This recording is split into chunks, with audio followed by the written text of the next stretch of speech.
France की राजनीति एक बार फिर अपने सबसे नाटकीय मोड़ पर पहुंच गई है।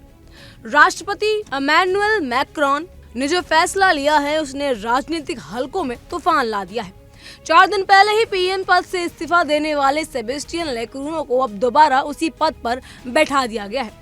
ये कदम ऐसे समय में उठाया गया जब देश गहरे राजनीतिक संकट और सत्ता की खींचातान से जूझ रहा है। शुक्रवार की देर रात एलसी पैलेस में हुई इमरजेंसी बैठक में मैक्रोन ने राजनीतिक दलों के कई नेताओं को बुलाया, मगर इसमें ध्यान देने वाली बात ये थी कि इस मीटिंग में अति वामपंथी और अति दक्षिणपंथी नेताओं को बाहर रखा गया। इस बैठक के कुछ घंटे बाद ये फैसला सामने आया कि सेबेस्टियन एक बार फिर देश के प्रधानमंत्री होंगे। ये पूरा घटनाक्रम बताता है कि राष्ट्रपति मैक्रोन अब भी सेबेस्टियन पर पूरा भरोसा करते हैं।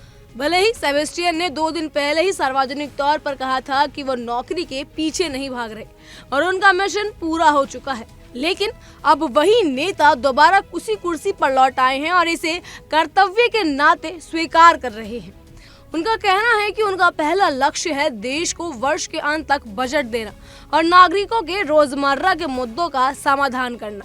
ये वही समस्या है जो हाल ही के महीनों में सरकार की छवि को चोट पहुंचा चुकी है और विपक्ष को हमला करने का मौका देती रही है।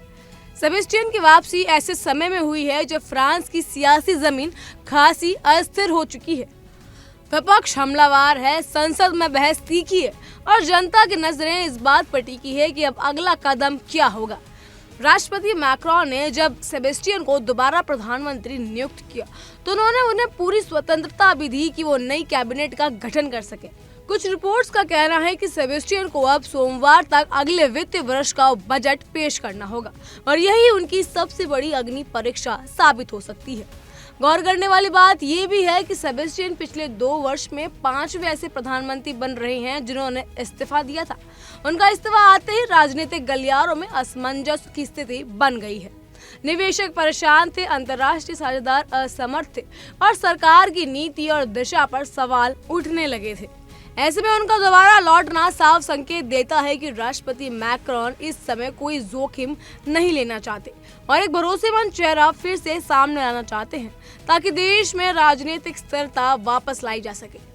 सेबेस्टियन की वापसी केवल एक राजनीतिक नियुक्ति नहीं बल्कि ये एक रणनीतिक दाव है। उस वक्त जब देश में असंतोष फैल रहा है और विपक्ष लगातार हमला बोल रहा है, फ्रांस को इस समय ऐसी सरकार की जरूरत है जो न केवल संसद में अपना बजट पास करा सके बल्कि नागरिकों के बीच भरोसा भी वापस ला सके।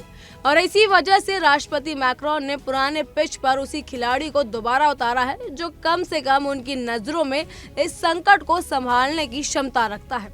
अभी देखना बाकी है कि सेबेस्टियन इस बार कितनी दूर तक जा पाते हैं और क्या वे वाकई इस सियासी भूचाल को थाम पाएंगे या नहीं। बहरहाल इस पर आपकी क्या राय है हमें कमेंट सेक्शन में जरूर बताइएगा।